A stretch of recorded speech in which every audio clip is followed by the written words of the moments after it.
Pastors, seminary और पूरी दुनिया के जितने भी संत हैं जो स्वर्ग के राज्य की आशा करते हैं, आप सबसे मिलकर अच्छा लगा।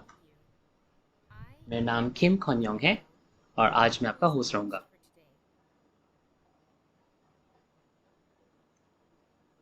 तो आज हम आपका तहे दिल से इस अध्याय द्वारा पुराने और नए नियम के प्रकाशित वाक्य की गवाही के सेमिनार में आपका स्वागत करते हैं। तो ये सेमिनार इस समय बहुत सारे भाषाओं में पूरी दुनिया में प्रसारित किया जा रहा है और बहुत उत्सुकता के साथ बहुत लोग इसमें रुचि दिखा रहे हैं और भाग ले रहे हैं। तो मैं आशा करता हूँ कि आज आपके लिए ये एक मूल्यवान समय होगा जब हम परमेश्वर के राज्य के भेदों को और जो दृष्टांत हैं उनको अच्छे से समझने पाए। तो चलिए सेमिनार शुरू करने से पहले हम अपने दिलों को एकत्रित करें और परमेश्वर पिता को हम प्रार्थना सौंपें। हे परमेश्वर पिता जो सबसे पवित्र हैं और जो आकाश और पृथ्वी के रचयिता हैं, कृपया तुझे इससे महिमा मिले और तेरी आराधना युगानुयुग हम करते रहें। और इस समय पर तूने पूरे दुनिया के पास्टर, सेमिनारी और संतों को इस समय यहाँ बुलाया ताकि हम तेरे वचन को पूर्ण रूप से जान सकें। तो इस सेमिनार के लिए जो कि अध्याय द्वारा पुराने और नए नियम के प्रकाशित वाक्य हैं, इसका हम आपका धन्यवाद करते हैं। इस घड़ी हमें ऐसी आंखें दे, ऐसे कान दे और ऐसे हृदय दे जो तेरे उद्देश्य को समझ सके और सच्चाई में हम एक हो सके। कृपया हमें तू महिमा पाने में हमें तू इस समय अनुग्रह पाने में मदद कर। तो हम शुरुआत से लेकर अंत तक ये सेमिनार हम तेरे हाथ में सौंपते हैं और ये पूरे दिल के साथ हम प्रभु यीशु मसीह के नाम से मांगते हैं जिन्होंने हमसे प्रेम किया और हमारे पापों के लिए उन्होंने क्रूस पर लहू बहाया। आमीन। तो अध्याय द्वारा पुराने और नए नियम के प्रकाशित वाक्य की गवाही, आज हम अध्याय 15 उसके बारे में बात करेंगे और जिसका विषय है परमेश्वर का भोजन और शैतान का भोजन। और आज हम चलिए अपने इंस्ट्रक्टर जो कि बुसान याकूब गोत्र के हैं उनको बुलाते हैं। जितने फास्टर्स हैं, सेमिनारीज हैं और जो पूरी दुनिया के संत हैं जो एक विश्वासी जीवन जीते हैं उस आशा में कि हम स्वर्ग के राज्य और अनंत जीवन में पहुंचे। आप सबसे मिलकर अच्छा लगा। मेरा नाम संग छंग हो है और मैं बुसान याकूब गोत्र के का एक इंस्ट्रक्टर हूँ। और आज आप सबका इस चिंतन ऑनलाइन सेमिनार में आने का मैं आपका धन्यवाद करता हूँ जो कि अध्याय द्वारा पुराने और नए नियम के प्रकाशित वाक्य की गवाही है। तो जिस विषय पर हम आज चर्चा करेंगे वो है मध्यवर्ती पाठ 15, परमेश्वर का भोजन और शैतान का भोजन। और आज का जो मुख्य संदर्भ होगा वो होगा यूहन्ना 6, प्रकाशित वाक्य 2 और प्रकाशित वाक्य 17 और 18। तो ऐसे बहुत सारे पास्टर्स होंगे जो इन वचनों के बारे में जानते होंगे और कई होंगे जो नहीं जानते होंगे, लेकिन आप जो व्याख्या आज मैं दूं उससे मैं विनती करता हूं कि आप ध्यान से सुने और ये हमारे लिए भी एक मूल्यवान समय हो कि हम परमेश्वर के भोजन और शैतान के भोजन को कैसे समझे उसके बारे में आज हम विचार और आज हम जानने पाए। तो आज का जो विषय है उसके बारे में एक संक्षिप्त परिचय देता हूँ। यूहन्ना की पुस्तक आप देख सकते हैं कि 2000 साल पहले प्रेरित यूहन्ना द्वारा लिखी गई थी। उन्होंने यूहन्ना में 21 अध्याय लिखे हैं और पहला, दूसरा और तीसरा यूहन्ना भी लिखा और बाइबल का जो आखिरी पुस्तक है प्रकाशित वाक्य उसको भी उन्होंने दर्ज किया। प्रेरित यूहन्ना यीशु के 12 चेलों में से एक थे और वे जबदी याकूब के भाई थे। तो पहला, इन परमेश्वर के भोजन और शैतान के भोजन का परिचय उसके बारे में जानने से पहले हम चलिए बाइबल में देखते हैं कि दो प्रकार के भोजन कौन से होते हैं। बाइबल में दो प्रकार के भोजन है। ऐसा भोजन जो आप अपने मुंह से खाते हैं और एक आत्मिक भोजन जो आप अपने कान से प्राप्त करते हैं। भौतिक भोजन है जो आपके शरीर को शक्ति देता है और वो आपके शरीर को जीवन दे सकता है और उससे आप जीवित रहते हैं, है ना। और ऐसा भोजन भी है जिसे आप खाएँगे तो आपके लिए ज़हर बन जाएगा और आप मर सकते हैं। उसी प्रकार आत्मिक भोजन भी क्या है? आत्मिक भोजन में भी एक ऐसा भोजन है जो आपको जीवन दे सकता है और एक ऐसा भी भोजन है जो आपकी आत्मा को मार सकता है। तो एक व्यक्ति को जीने के लिए भौतिक और आत्मिक दोनों भोजन की आवश्यकता है। दुनिया में लोग उस शारीरिक भोजन के बारे में जानते हैं, सब जानते हैं। लेकिन आज हम विश्वासी जिस भोजन की तलाश में हैं और जो यीशु हम आज विश्वासी को देना चाहते हैं, वो आत्मिक भोजन है जो आत्माओं को जीवन देता है। तो परमेश्वर का भोजन और शैतान का भोजन जिसके बारे में आज हम बात करेंगे, वे भी आत्मिक भोजन है जो हम अपने कानों से सुनते हैं। तो आज का जो संदर्भ है, उसमें यीशु मसीह ने क्या कहा? यीशु मसीह ने कहा कि मैं वो जीवित रोटी हूँ जो स्वर्ग से आया। तो क्या ये भौतिक रोटी था या भौतिक भोजन था या फिर आत्मिक भोजन था? जी हाँ, वो आत्मिक भोजन था, जो आप अपने कानों से सुनते हैं, है ना? जो आप अपने कानों से सुनते हैं और समझते हैं। तो इस समय हम ये समझने पाए कि आत्मिक भोजन जो यीशु हमें देना चाहते थे, वो क्या था जिससे लोगों को अनंत जीवन मिलता है। यूहन्ना 6 में हम देख सकते हैं कि वहाँ बहुत सारे भोजन के बारे में लिखा गया है और बाइबल में जो इस भोजन के बारे में लिखा गया है, यूहन्ना 6 में उसका बहुत अच्छे से वर्णन किया गया है। तो यूहन्ना 6 चलिए 1 से 27 तक हम नज़र डालें।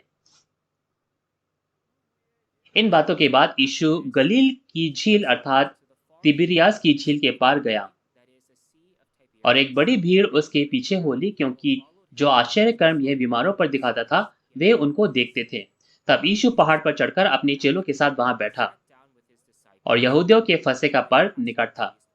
तब यीशु ने अपनी आंखें उठाकर एक बड़ी भीड़ को अपने पास आते देखा और फिलिप्पुस से कहा, हम इनके भोजन के लिए कहां से रोटी मोल लाएं? परंतु उसने ये बात उसे परखने के लिए कही क्योंकि वह स्वयं जानता था कि वह क्या करेगा। फिलिप्पुस ने उसको उत्तर दिया, 200 दिनार की रोटी भी उनके लिए पूरी न होंगी कि उनमें से हर एक को थोड़ी थोड़ी मिल जाए। तो हम देख सकते हैं कि फिलिप्पुस एक बहुत ही एक प्रैक्टिकल व्यक्ति था और फिलिप्पुस को अब तक भी यीशु मसीह पर पूरा विश्वास नहीं था कि वो इसके लिए भी उनके पास कोई तरकीब होगी। इतना सारा चीजें देखने के बाद भी फिलिप्पुस को अब भी विश्वास नहीं था और उसके चेले में से शमौन पतरस के भाई अंद्रयास ने उससे कहा, यहाँ एक लड़का है जिसके पास जो कि 5 रोटी है और 2 मछलियां हैं, परंतु इतने लोगों के लिए वे क्या हैं? यीशु ने कहा, लोगों को बैठा दो। इस जगह बहुत घास थी। तब लोग, जिनमें पुरुषों की संख्या लगभग 5000 की थी, बैठ गए।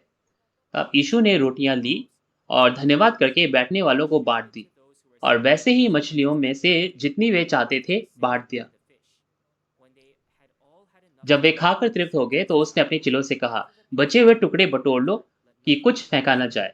इसलिए उन्होंने बटोरा और जो कि 5 रोटियों के टुकड़े जो खाने वालों में से बच रहे थे, उनकी 12 टोकरियां भरी। तो हम देख सकते हैं कि यीशु मसीह ने 5000 लोगों को 5 रोटी और 2 मछलियों से तृप्त कर दिया।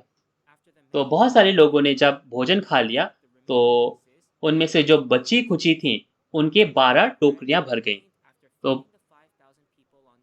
5000 लोगों को जो भोजन खिलाया गया था वो भौतिक भोजन था, है ना, शारीरिक भोजन था। जिस प्रकार परमेश्वर ने उन इजरायलियों को वो मन्ना दिया था। तो इस प्रकार हम देख सकते हैं कि यीशु मसीह ने वो चमत्कार किए। क्यों? क्योंकि परमेश्वर उनके साथ है ना? तो चलिए 14 से पढ़ते हैं। तब जो आश्चर्य कर्म उसने कर दिखाया उसे वे लोग देखकर कहने लगे कि वह भविष्यद्वक्ता जो जगत में आने वाला था निश्चय यही है।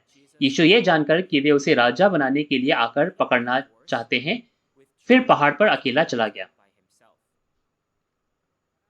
तो उस समय पर जो गरीब लोग थे, है ना, वे लोग केवल भौतिक भोजन के लिए ढूंढ रहे थे। इसीलिए उन्होंने यीशु मसीह को अपना राजा बनाना चाहा, है ना? क्योंकि वे केवल भौतिक भोजन को ढूंढ रहे थे। लेकिन यीशु मसीह केवल उनके जो गरीबी थे उनको दूर करने नहीं आए थे। लोगों को एक ऐसे मसीहा या फिर ऐसे राजा की तलाशी जो उनकी गरीबी दूर कर सके, लेकिन यीशु मसीह का वो उद्देश्य नहीं था। तो चलिए 16 में चलते हैं। फिर जब संध्या हुई तो उसके चेले झील के किनारे गए और नाव पर चढ़कर झील के पार कफरनहूम को जाने लगे। उस समय अंधेरा हो गया और यीशु अभी तक उनके पास नहीं आया था और आंधी के कारण झील में लहरें उठने लगी। तब जब वे खेते खेते 3-4 मील के लगभग निकल गए तो उन्होंने यीशु को झील पर चलते और नाव के निकट आते देखा और डर गए। परंतु उसने उनसे कहा, मैं हूं, डरो मत। तब उसे नाव पर चढ़ा लेने के लिए तैयार हुए और तुरंत वह नाव उसी स्थान पर जा पहुंची जहां वह जाते थे। तो हम देख सकते हैं कि तो मत्ती 14 उसके 22 से 23 में भी देख सकते हैं यीशु मसीह ने यही कहा उनसे कि आप उनके जो चेले हैं वो कफरनहूम में जाए। और फिर हम देख सकते हैं कि यीशु उस जल पर चलने लगे, है ना, झील पर चलने लगे। वो सामग्री हम मत्ती 14 उसके 22 से 30 में भी देख सकते हैं। तो चलिए 22 से आगे पढ़ते हैं। दूसरे दिन उस भीड़ ने जो झील के पार खड़ी थी यह देखा कि यहाँ एक को छोड़कर और कोई छोटी नाव न थी और यीशु अपने चेलों के साथ उस नाव पर न चढ़ा, परंतु केवल उसके चेले ही गए थे। तो भी और छोटी नावें तिबिरियस के उस जगह के निकट आए जहां उन्होंने प्रभु के धन्यवाद करने बाद रोटी खाई थी। जब भीड़ ने देखा कि यहाँ ना यीशु है और ना उसके चेले, तो भी वे छोटी छोटी नावों पर चढ़ के यीशु को ढूंढते हुए कफरनहूम को पहुंचे और झील के पार उससे मिलकर कहा, हे रबी, तू यहाँ कब आया? तो हम देख सकते हैं कि जिन लोगों ने 5 रोटी और 2 मछली से 5,000 लोग जिन्होंने खाना खाया था, वे लोग यीशु को ढूंढने के लिए यहाँ तक आ पहुंचे, है ना? तो चलिए उन लोगों को यीशु मसीह ने क्या कहा?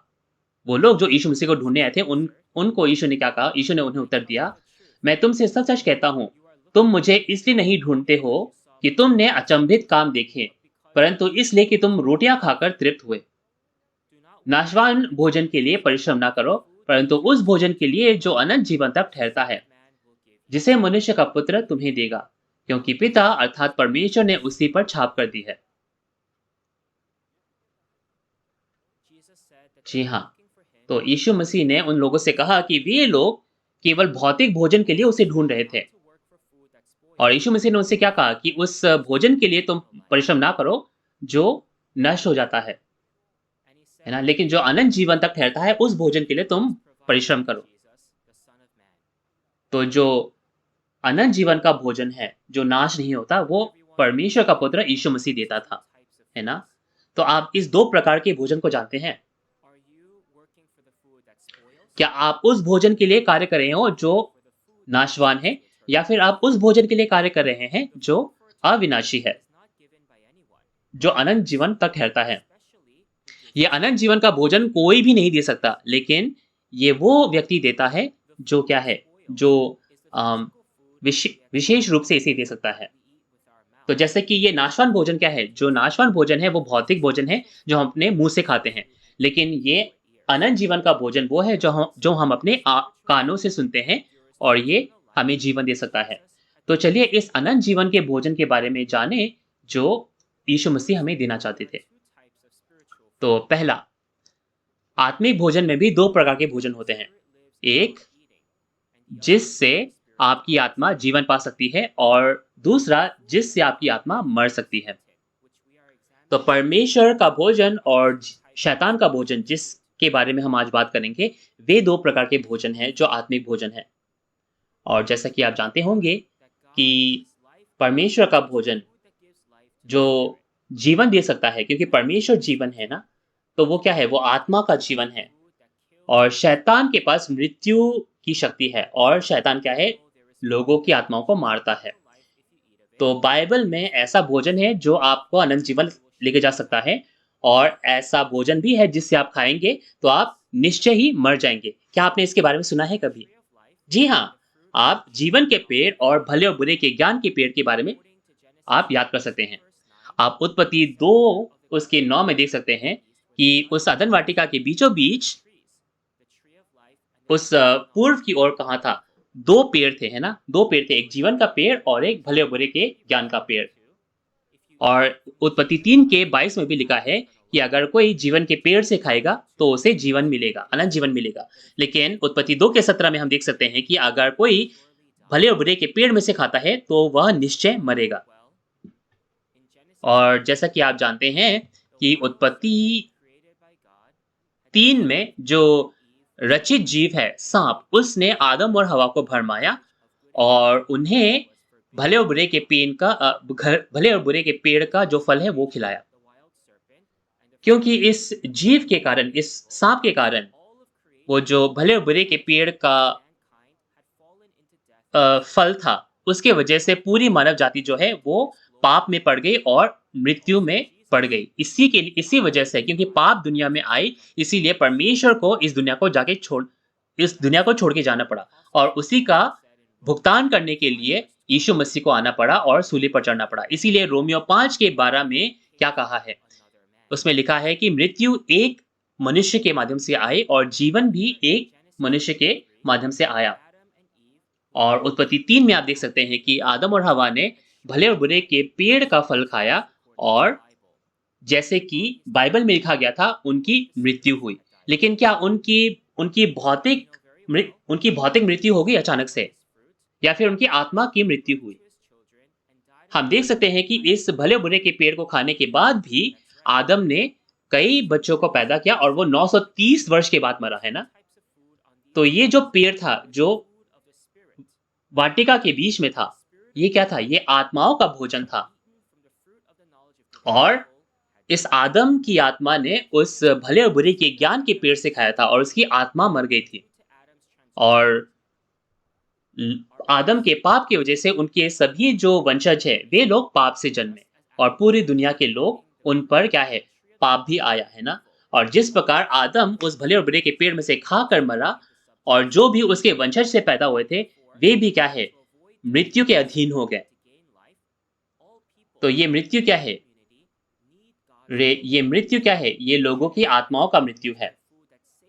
तो इस मृत्यु से बाहर आकर जीवन पाने के लिए लोगों को जीवन के पेड़ से खाने की जरूरत है ना? तो आज हमें जीवन के पेड़ के भोजन और भले और बुरे के पेड़ के भोजन को जानने की जरूरत है।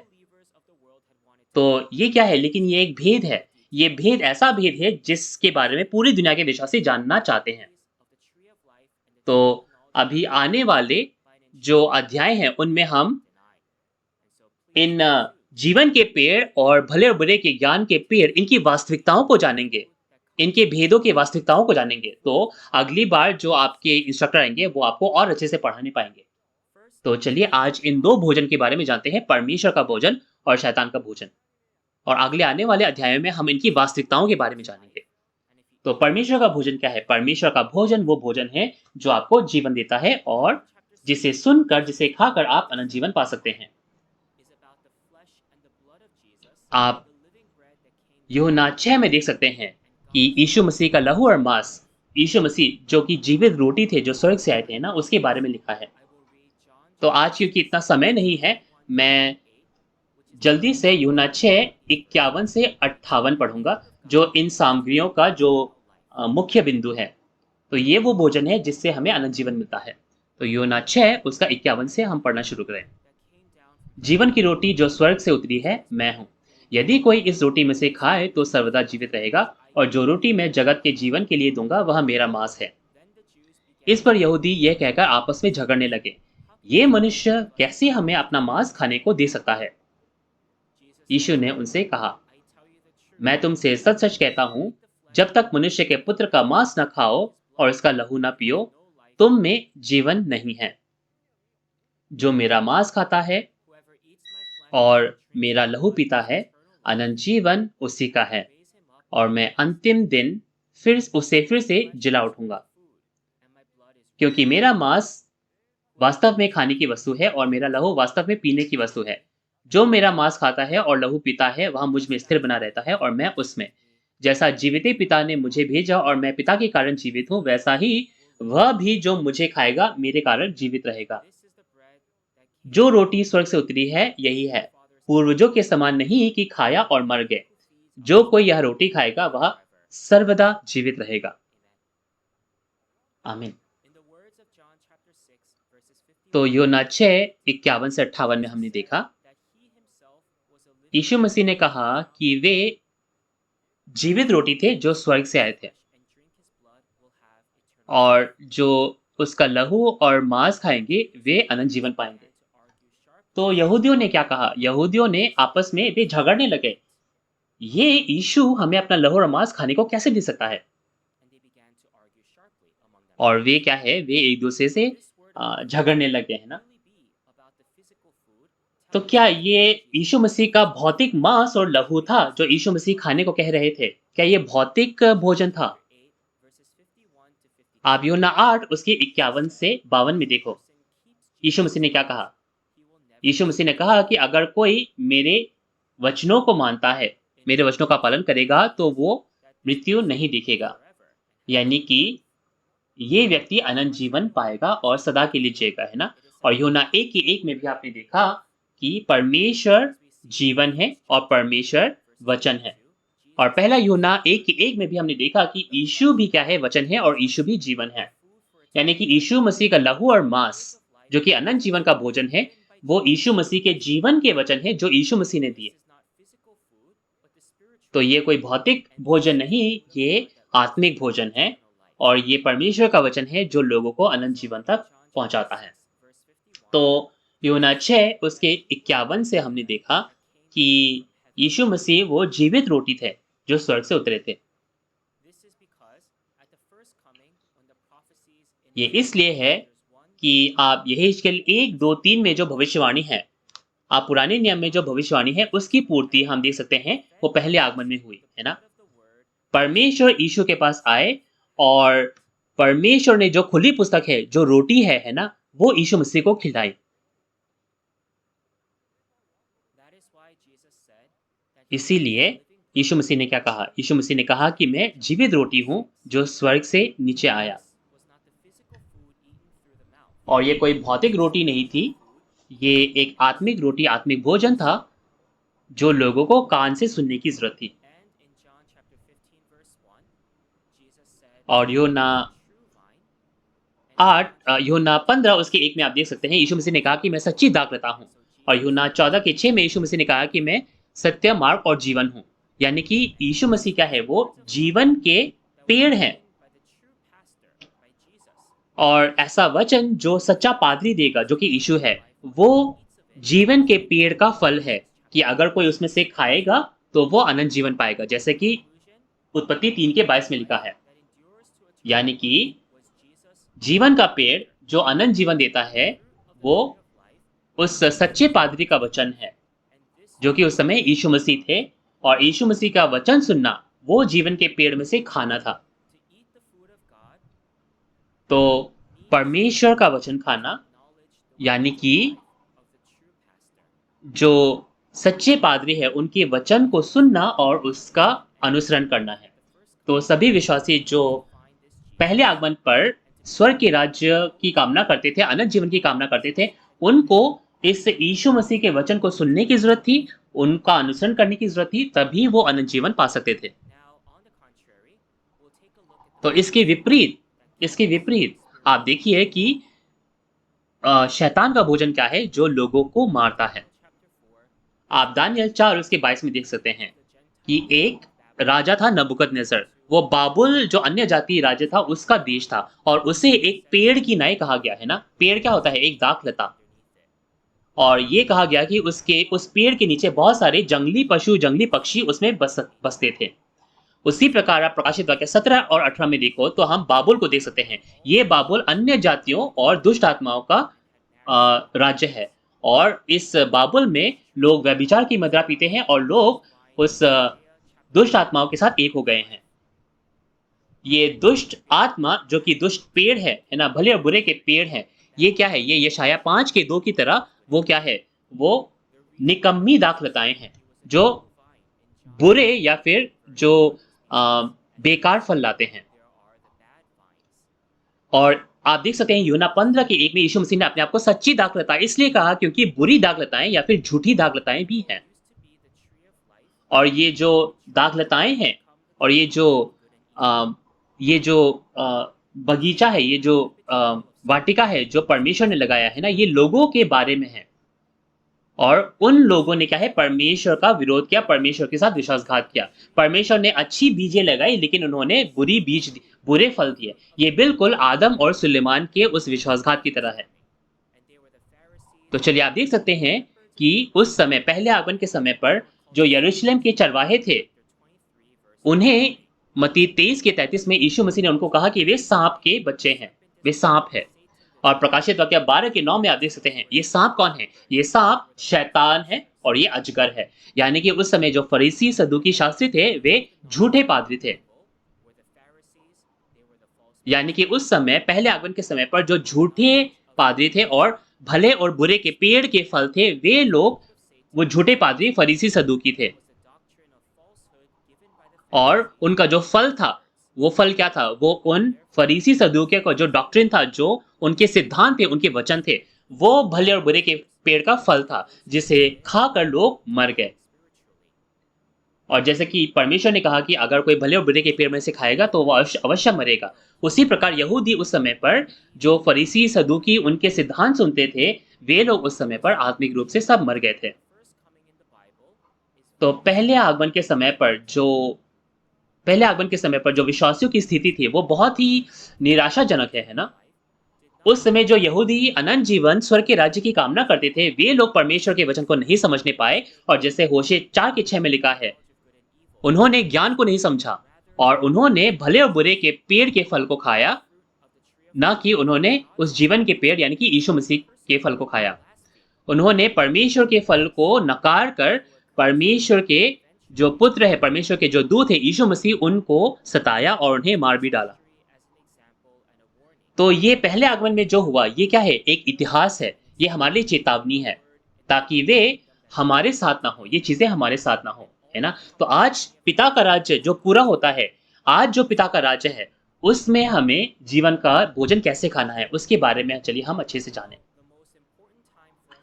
तो आज हमारे लिए जो सबसे महत्वपूर्ण समय है, वो है प्रभु के दूसरे आगमन का समय। पहले आगमन के समय यीशु मसीह ने हमें वचन दिया, है ना? और ये आशा की कि सभी लोग परमेश्वर का वचन खाएं और अनंत जीवन पाएं। और ये यीशु मसीह का जो वायदा था, ये नई वाचा थी जो यीशु के लहू से बनाई गई थी।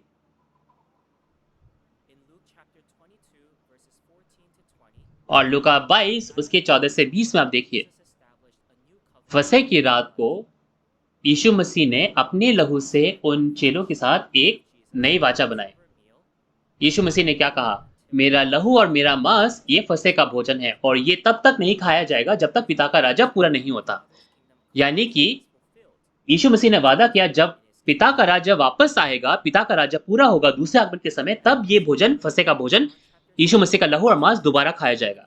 और जैसे कि यूहन्ना 6:51 से 58 में आपने देखा, यीशु मसीह ने कहा कि मेरा लहू और मांस ये अनंत जीवन का भोजन है। यानी कि आत्मा का भोजन जो हम अपने कानों से सुनते हैं, है ना? और यीशु मसीह ने कहा कि ये एक नई वाचा है जो ये नई वाचा है जो तब तक नहीं खाई जाएगी जब तक पिता का राज्य पूरा नहीं होता। तो नई वाचा का जो भोजन है वो तब तक छिपा रहेगा। और आप देख सकते हैं कि पहले कुरिन्थियों 15 उसके 51 से 54 में पौलुस ने कहा कि प्रथम पुनरुत्थान के समय पर, 7वीं तुरही बजने के समय पर क्या है, वो प्रथम पुनरुत्थान होगा जब लोग जो नाशवान है वो अविनाशी को पहन लेंगे, जो मरणहार है वो अमरता को पहन लेगा और लोग बदल जाएंगे। तो ये वही भोजन है जिसको खाकर लोग दूसरे आगमन में, उस पुनरुत्थान में भाग लेने पाएंगे। सभी लोग, क्या आप इस अनंत जीवन के भोजन को नहीं खाना चाहेंगे? क्या कोई ऐसा है यहाँ पर जो मृत्यु या पीड़ा से गुजरना चाहता है? अगर कोई है तो आप हाथ उठा सकते हैं। पूरी दुनिया में जितने भी लोग हैं, कोई भी ऐसा नहीं है जो पीड़ा और दुख से या मृत्यु से गुजरना चाहता है। तो परमेश्वर जीवन है और परमेश्वर अपने वायदों को हमेशा पूरा करते हैं। ये वो भोजन है जो यीशु मसीह ने हमें दिया अपने लहू के माध्यम से। आज मैं आशा करता हूँ कि आज हम में से कोई ऐसा ना हो जो इस अनंत जीवन के भोजन को अपनी आँखों के सामने देखते हुए भी ना खाए। पहले आगमन के समय पर भी उनके पास जीवन का भोजन उनके सामने था, तब भी उन्होंने नहीं खाया। तो मैं आशा करता हूँ कि आज ऐसा कोई ना हो। तो ये नए नियम के समय पर जो आखिरी तुरही बजती है, उस समय पर जो भोजन खाया जाएगा, जो कि अनंत जीवन का भोजन है, वो उसके बारे में चलिए हम थोड़ा-सा बात करते हैं। तो आज नया नियम का जो वाचा है, वो पूरा होता है ना? और यीशु मसीह का लहू और मांस, जो कि परमेश्वर का अनंत जीवन का भोजन है, वो नए नियम प्रकाशित वाक्य के पूर्ति के समय तक बंद था, गुप्त था। और जब प्रकाशित वाक्य का पुस्तक पूरा होगा, तब ये अनंत जीवन का भोजन दोबारा खाया जा सकता है। तो प्रकाशित वाक्य की पुस्तक जो भेदों में छिपाई गई थी, अ, उसके माध्यम से हम क्या है, इस अनंत जीवन के रहस्य को, भेद को जान सकते हैं। और परमेश्वर अपने भविष्यवाणी के हिसाब से, अपनी युक्ति के हिसाब से इसे पूरा करेंगे। आप प्रकाशित वाक्य 5 उसके 9 से 10 में देख सकते हैं कि एक परमेश्वर का राज्य है और उसके याजक हैं जो यीशु के लहू से मोल लिए गए हैं। और प्रकाशित वाक्य 7 के 14 में आप देख सकते हैं कि एक महान भीड़ है, वे अपने आप को यीशु के लहू से धोते हैं और वे शुद्ध होते हैं। ये वे लोग हैं जो यीशु के लहू को दूसरे आगमन में पीते हैं, और ये परमेश्वर के राज्य और याजक और वो महान भीड़ बनते हैं जो उन 12 गोत्रों के हिस्सा है। तो आज यीशु के लहू को लोग कैसे खा सकते हैं, कैसे पी सकते हैं? चलिए प्रकाशित वाक्य 2 उसका 17 पढ़ते हैं। जिसके कान हो वह सुन ले कि पवित्र आत्मा कलीसियाओं से क्या कहता है। जो जय पाए उसको मैं गुप्त मन्ना में से दूंगा, और उसे एक श्वेत पत्थर भी दूंगा, और उस पत्थर पर एक नाम लिखा हुआ होगा जिसे उसके पाने वाले के सिवाय और कोई न जानेगा। तो आपने अच्छा पढ़ा। तो यीशु मसीह ने जो जय पाएगा, उससे यीशु मसीह ने कहा कि मैं उसे क्या है, गुप्त मन्ना दूंगा। और ये गुप्त मन्ना क्या है? यीशु मसीह का लहू और मांस। और ये यीशु मसीह का लहू और मांस क्या है? अनंत जीवन का भोजन। तो जैसे पहले आगमन के समय था, उसी प्रकार दूसरे आगमन के समय पर, है ना, लोग इस अनंत जीवन के भोजन को कैसे खा सकते थे? पहले आगमन के समय लोग केवल उस वाचा के पादरी यीशु मसीह के माध्यम से अनंत जीवन के भोजन को खा सकते थे। उसी प्रकार दूसरे आगमन पर लोगों को अगर अनंत जीवन का भोजन खाना है, तो लोगों को उस जय पाने वाले से मिलने की जरूरत है, जिसे यीशु मसीह ने कहा कि मैं उसे गुप्त मन्ना में से दूंगा। आप देख सकते हैं प्रकाशित वाक्य 5 के 1 में परमेश्वर के दाहिने हाथ में एक बंद पुस्तक है जो 7 मुहरों से बंद है। आप देख सकते हैं कि यीशु मसीह ने इस बंद पुस्तक को प्रकाशित वाक्य 6 और 8 में पूरा खोल दिया, और इस खुली पुस्तक को प्रकाशित वाक्य 10 में एक स्वर्गदूत के द्वारा नया यूहन्ना को यह खुली पुस्तक खिलाई। और नया यूहन्ना को यीशु मसीह ने कहा कि पूरी जातियों, भाषाओं, कुलों, राजाओं को जाकर इसकी भविष्यवाणी दोबारा करो। तो आज प्रकाशित वाक्य के पूर्ति के समय से पहले जो वचन था वो गुप्त मन्ना था। ये छिपा हुआ भोजन था, ये छिपा हुआ आत्मिक भोजन था जो हम अपने कानों से सुन सकते हैं। और ये क्योंकि गुप्त था, ये अब खुल चुका है, और जब आज खुल गया है तो ये यीशु के दूसरे आगमन के समय हम खा सकते हैं। आज प्रकाशित वाक्य के पूर्ति के समय इस गुप्त भोजन को हम दोबारा खा सकते हैं। और इस गुप्त मन्ना को दूसरे आगमन के समय पर बहुत सारे तरीकों से बताया गया है ना। प्रकाशित वाक्य की खुली पुस्तक, प्रकट वचन, गुप्त मन्ना, यीशु मसीह का लहू और मांस। और प्रकाशित वाक्य 11 के 15 में हम देख सकते हैं कि ये 7वीं तुरही का जो भोजन है, जैसे पहले कुरिन्थियों 15 उसके 51 से 54 में लिखा है, उसके बारे में हम देख सकते हैं। ये वो सभी भोजन है जो हमें अपने कानों से सुनकर अपनी आत्मा के लिए खाने की जरूरत है। क्या हमें इस भोजन में से खाने की जरूरत नहीं है? दूसरे आगमन के समय पर जब हम इस अनंत जीवन के भोजन को खाएंगे, इसे सुनेंगे, इस भोजन के लिए यीशु मसीह ने पहले आगमन के समय पर अपने लहू को बहाकर ये एक नई वाचा बनाई। तो हम इस अनंत जीवन के भोजन को कहाँ खा सकते हैं, कब खा सकते हैं? क्योंकि एक बहुत महत्वपूर्ण भोजन है ना। तो इस परमेश्वर के भोजन को, इस परमेश्वर के अनंत भोजन को हम कहाँ और कब खा सकते हैं? जी हाँ, आप प्रकाशित वाक्य 15 के 1 से 5 में देखो, उस वादे के राज्य में, जहाँ वो वाचा का पादरी है, वो जय पाने वाला है, जहाँ परमेश्वर है और यीशु हैं और स्वर्ग उनके साथ है, उस जगह पर आप उसे खा सकते हैं। तो जो अनंत जीवन का भोजन है, वो इस जगह पर आ सकता है, इस जगह से आ सकता है। ये केवल एकमात्र जगह है, जहाँ परमेश्वर का जो प्रकट वचन है, ये निकलता है, जो कि है साक्षी के तंबू का मंदिर शिनचंची, और ये बाइबल के वायदे के हिसाब से है। तो मैं आशा करता हूँ आज आप लोग इसको समझने पाएँगे और अनंत जीवन के इस भोजन को आप पाने पाएँगे।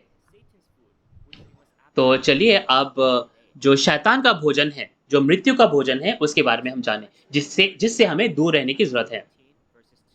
तो चलिए प्रकाशित वाक्य 18 उसका 2 से 3 पढ़ें। और उसने ऊंचे शब्द से पुकार कर कहा, गिर गया, बड़ा बाबुल गिर गया, और दुष्ट आत्माओं का निवास और हर एक अशुद्ध आत्मा का अड्डा और हर एक अशुद्ध और घृणित पक्षी का अड्डा हो गया है, क्योंकि उसके व्यभिचार के भयानक मदिरा के कारण सब जातियां गिर गई हैं और पृथ्वी के राजाओं ने उसके साथ व्यभिचार किया है, और पृथ्वी के व्यापारी उसके सुख विलास की बहुतायत के कारण धनवान हुए हैं। जी हाँ, आपने अच्छा पढ़ा। तो प्रकाशित वाक्य 18 में आप देख सकते हैं कि एक प्रकाशित वाक्य 17 में आप देख सकते हैं कि एक वेश्या है जिसके माथे पर बाबुल लिखा है। ये वेश्या एक झूठा पादरी है जो शैतान का बीज पाता है, ना कि परमेश्वर का बीज, और शैतान के बीज से शैतान के बच्चों को पैदा करता है। और उसके साथ पूरी दुनिया ने क्या है, व्यभिचार किया है, और उसके भयानक मदिरा से वो मतवाले हो गए हैं। तो ये क्या है? ये झूठे पादरियों के बारे में है। और जैसे आप प्रकाशित वाक्य 18 में देख सकते हैं, ये बाबुल क्या है? बाबुल उन दुष्ट आत्माओं का, दुष्ट पक्षियों का, दुष्ट पशुओं का निवास है, और पूरी दुनिया उस व्यभिचार के भयानक मदिरा से क्या है, वो गिर गए हैं। प्रकाशित वाक्य 18 के 23 में आप देखिए, ये भी कहा गया है कि सभी जातियां अन्य जातियों के साथ एक हो गई हैं। ये एक बहुत ही निराशाजनक लेकिन सच्ची ये क्या है? सच्ची ये सच्चाई है। तो आज शैतान के पादरियों के साथ शैतान के उस झूठ से क्या है, सभी पादरियाँ जो हैं, वो उसके व्यभिचार में मतवाले हो गए हैं। ये परमेश्वर और बाइबल की सच्चाई है। परमेश्वर क्या है? जीवन है और प्रेम है ना? तो परमेश्वर ने प्रकाशित वाक्य 22 में हम देख सकते हैं कि जीवन का पेड़ भी हमें दिया, जिस जीवन के पेड़ के माध्यम से सभी राष्ट्रों की चंगाई हो सकती है। तो आज जितने भी पास्टर्स हैं, जितने भी सेमिनारी हैं, जितने भी संत हैं पूरी दुनिया में, परमेश्वर जीवन है ना? और परमेश्वर हमसे प्रेम करते हैं। तो मैं आशा करता हूँ आप लोग शिनचन जी, जो कि प्रकाशित वाक्य 22 में जो जीवन का पेड़ है, उसके पास आने पाएँ और जीवन के पेड़ के फल से खाने पाएँ, और हम सब क्या है, चंगाई पाने पाएँ, ताकि हम सब लोग परमेश्वर के संतान बने और परमेश्वर, यीशु और स्वर्ग के राज्य के साथ एक हो सकें। तो आज का जो सामग्री है उसका मैं निष्कर्ष करता हूँ। तो 2 प्रकार के भोजन जिसके बारे में हमने देखा वो क्या है? वो एक ऐसा भोजन है जो हम अपने मुँह से खा सकते हैं और हम अपने कानों से भी सुन सकते हैं। और जो हम अपने कानों से सुनते हैं वो आत्मिक भोजन है, और उसमें भी परमेश्वर का भोजन होता है और शैतान का भोजन होता है। परमेश्वर के भोजन को खाकर आप जी सकते हैं, शैतान के भोजन को खाकर आप मरेंगे। परमेश्वर का भोजन उस सच्चे पादरी से सुनना है जो कि जीवन का वचन है, और शैतान का भोजन उस झूठे पादरी से सुनना है जिसके पास झूठ है। तो परमेश्वर का वचन पाना परमेश्वर का बीज पाना है, और शैतान का भोजन पाना शैतान का क्या है, वो बीज पाना और उनके संतान बनना है। तो आज पूरी दुनिया ने उस व्यभिचार की मदिरा से क्या है, पिया है, और वे सब लोग मतवाले हो गए हैं। तो आज हमें उस व्यभिचार की मदिरा से नहीं पीना है जो कि शैतान का भोजन है, लेकिन इस समय हम उस गुप्त मन्ना को खाएं जो कि परमेश्वर का भोजन है, जो कि जीवन के पेड़ का भोजन है, जो कि शिनचन जी, जो कि साक्षी के तंबू के मंदिर से आता है, और जो जय पाता है उसके साथ और उन 12 गोत्रों के साथ हम एक होने पाए, ताकि हम राज्य, याजक और परमेश्वर के राज्य में महान भीड़ भी बनने पाए, और हम सब लोग परमेश्वर के राज्य को एक ही विरासत में पा सकें। क्या आपने आज के इस वचन को अच्छे से सुना?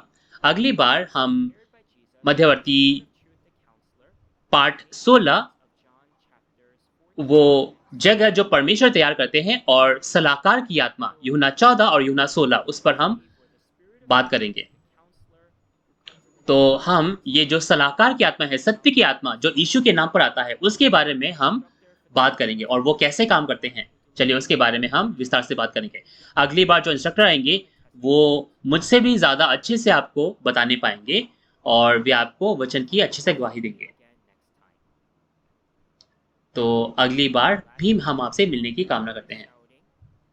तो अंत में हम सब लोग वी आर वन ऐसा करके हम नारा लगाएँगे ताकि हम ये बता सकें कि हम परमेश्वर, यीशु और बाइबल में एक हैं। हम अपने देश, कुल, भाषा सभी से आगे निकलकर परमेश्वर में एक हैं। We are one. तो चलिए अंत में हम सब लोग प्रार्थना करें। हे परमेश्वर पिता, जिसके हम आभारी हैं, हम आपका धन्यवाद करते हैं, तूने हमें अपना अनुग्रह और आशीष दिया। इस समय हम तुझे महिमा देते हैं कि तूने हम सब पास्टर, सेमिनारी और संतों को इस शिनचंजे ऑनलाइन सेमिनार में बुलाया, जहां हम सच्चाई के वचन को एक-दूसरे से बाँटते हैं। इस सच्चाई के वचन के द्वारा हम सच में तेरे वचन को जानने पाएँ और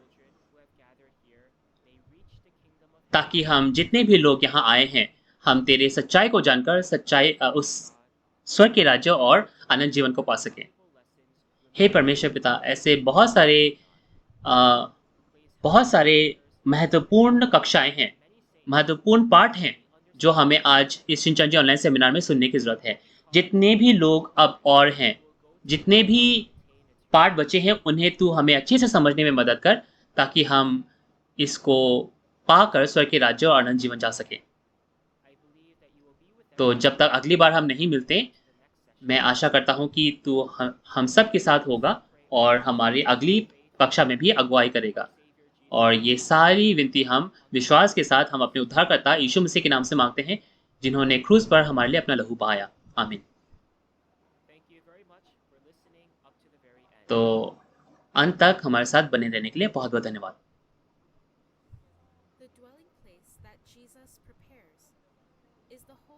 वो जगह जो यीशु तैयार करता है, वो पवित्र नगरी नया यरूशलेम है, जो स्वर्ग से उतरती है। इस जगह को नया यरूशलेम क्यों कहा गया? यीशु ने वादा किया कि वो उस निवास स्थान पर वापस आएँगे जब वो तैयार हो जाएगा, है ना? तो यीशु मसीह कहाँ आएँगे? और ये दूसरा सलाहकार ऐसा क्यों कहा गया? एक और सलाहकार। तो एक सलाहकार नहीं, एक और सलाहकार ऐसा कहा गया, क्यों? मैं आशा करता हूँ कि हम सब लोग सच्चे विश्वासी बने और उस सलाहकार के गवाही को सुनकर यीशु के वचन को हम उसका पालन करने पाएँ। तो मुझे आशा है कि आपको इस वचन से बहुत सारा आशीष और अनुग्रह मिला होगा। तो अगली बार हम पाठ 16 यीशु द्वारा बनाया गया जगह और सत्य की आत्मा, सलाहकार, उसके बारे में हम बात करेंगे। तो मैं आशा करता हूँ कि अगली बार भी आप जुड़ेंगे और इसे समझेंगे और परमेश्वर के उद्देश्य में हम और आगे बढ़ने पाएँ और हम परमेश्वर के परिवार बने, जो स्वर्ग के राज्य में एक साथ होने पाएँ। पूरी दुनिया में जितने भी विश्वासी हैं, वे हम अपने-अपने देश में अलग-अलग हो सकते हैं, अपने-अपने भाषाएँ, अपने-अपने कुलों के अलग-अलग हो सकते हैं, लेकिन हम सब में परमेश्वर के वचन के लिए जो प्यास है, वो एक ही है। हम सबको उस सच्चाई के वचन को जानने की आवश्यकता है। तो वचन में एक होने के लिए आज जितने भी पास्टर्स हैं, सेमिनारियंस हैं, वे हमारे साथ एमओयू यानी कि समझौता ज्ञापन साइन करना चाहते हैं और इस समय पर भी बहुत सारे समझौता ज्ञापन बनाए जा रहे हैं। तो अगर आपको शिनचंजी के प्रति और कोई प्रश्न है और वचन के बारे में आप पूछना चाहते हैं, तो इन दिए गए नंबर्स पर आप कभी भी हमसे संपर्क कर सकते हैं। हम आपसे विस्तार में बात करने की कामना करते हैं। तो अंत में मैं उन सभी पास्टर्स, सेमिनारियंस और संतों का जो पूरी दुनिया से हमारे साथ जुड़े हैं, आपका धन्यवाद करना चाहता हूँ। मैं प्रार्थना करता हूँ कि आप परमेश्वर के अनुग्रह से भरपूर होने पाएँ। तो इसके साथ चलिए हम आज के इस कार्यक्रम को खत्म करें और प्रभु प्रार्थना से अंत करते हैं। हे हमारे पिता, तू जो स्वर्ग में है, तेरा नाम पवित्र माना जाए, तेरा राज्य आए, तेरी इच्छा जैसे स्वर्ग में पूरी होती है, वैसे ही पृथ्वी पर भी हो।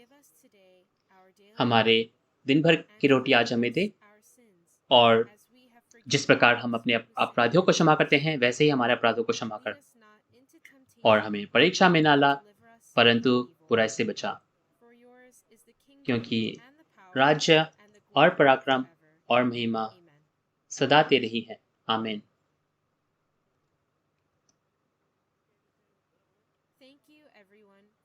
तो आप सबका बहुत-बहुत धन्यवाद।